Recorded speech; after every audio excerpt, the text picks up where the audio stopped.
Book हाथ से छूटता नहीं था। आप बहुत लोगों का ढेंकी में हाथ कूस दिए थे।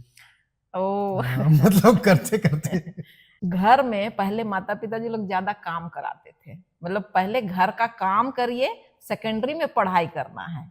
उतना ये नहीं था कि बड़े बड़े ख्वाब की ये बनना है वो बनना, अगर टीचर बन गए तो बहुत है, इस टाइप का था।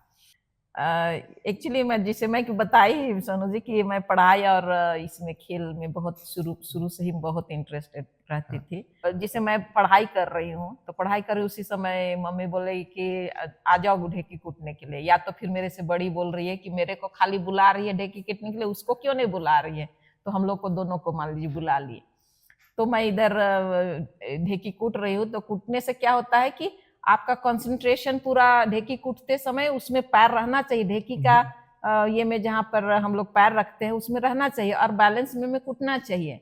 तो मेरा या क्या होता था कि पढ़ाई करती थी तो कंप्लीट नहीं हुआ रहता, उसी में हमको काम करने के लिए बुलाया जाता, तो बुक ही लेके मैं जाती थी और एक तरफ ढेकी भी कूटती थी, एक तरफ याद भी करती थी, जो पढ़ाई करती चैप्टर जो है उसको याद भी करती थी। तो उसमें क्या होता था, कभी कभी कंसंट्रेशन ये हो जाता तो ढेकी कूटते समय कभी कभी जोर से कूटते थे, कभी कम कूटते थे।